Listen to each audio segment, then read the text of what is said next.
Alright, welcome back to Man Time, ladies and gentlemen. Today I'm at the dirt site where I'm getting dirt to build my road, and it was just a pain with the Mahindra trying to get the hard clay broken up out of there, so I brought the backhoe back here. Also brought the little 020 AV, and I'm going to be taking out some of these trees that the root system is coming through the dirt here to try to make this a more productive dirt site that I can be grabbing this clay and the sand to be backfilling a lot of that low area where I'm building the road at. So today's going to be a lot of chainsaw work and backhoe work, and welcome to Man Time.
Just a little update on the Stihl 020. This thing is fabulous. I'm having a lot of fun using this little guy. It is just perfect for going through some of the newer forests that I have around here, and especially at this site here.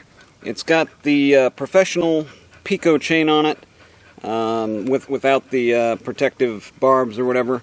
I've got some tree climbing gear coming as well. Once I actually use this in a tree, I'm going to have that green style chain on here to prevent the kickback and all that. But on the ground, I feel comfortable with it. It's got good power. I was able to take down some trees maybe up to 6 or 8 inches diameter just with ease. The chain, of course, brand new, cut straight through, but the saw performs amazingly well for such a small package and lightweight. 16-inch bar, amazing machine.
So right there you can see with the backhoe, it was able to come into that clay and just scoop all that stuff out of there really easily. The Mahindra was just having a really tough time. You've got all that surface area from that big bucket, and with the backhoe you've got a smaller bucket with the teeth, and it just digs into that clay and that sand and breaks it up as it's digging in, and then you can very easily scoop it. Now you can see I've got this big mound right here, and I can just come in there and get scoop after scoop, fill up the dump truck, and it's going to make the process of moving and getting some of this dirt back over to the other site much easier. And I'm going to keep going here.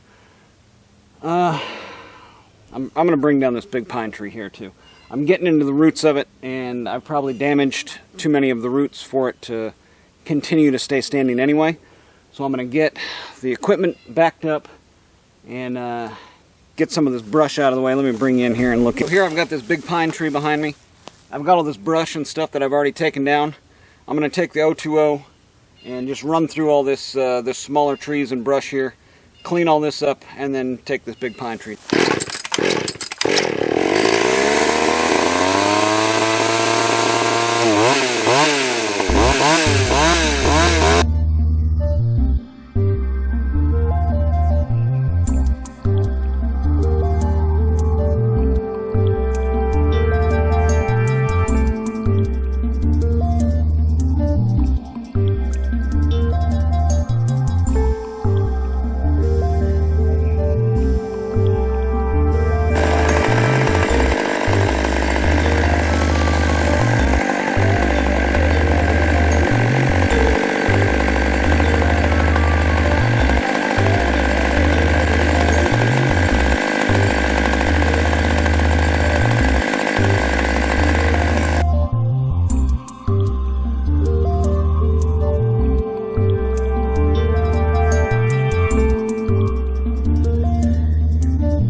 Wow, that was amazing. The Stihl 031 AV running amazing. I wanted some redemption after that last pine tree that just made the saw look like garbage. What I had found out was the chain was dull and the air filter was all clogged up. So this time around, I put actually the steel mesh air filter back on there. The flocked air filter was getting clogged really quickly, and it was hard to tell exactly what was causing it to bog and things like that with that air filter on there. With the steel mesh, I can see the sawdust, and then also I can take it apart and blow it out and get those chips of sawdust out of there in the field versus the flocked one where you can't clean it in the field. So yeah, really happy with the 031, and this was a big pine tree here. So now I'm going to go through and I don't know which saw I like better, the 020 or the 031. Both of them are just fantastic saws. Probably use a little bit of both of them to limb this, and then use definitely the 031 to take the trunk into sections. So another awesome day on man time today, guys. I can't stress enough how important it is to get outdoors and do man things, and it just, I don't know about you, but it makes me feel like $1,000,000. Restoring old stuff and then coming out and using it, nothing better in life, really. So get out there, have you some man time too. Thanks for joining me.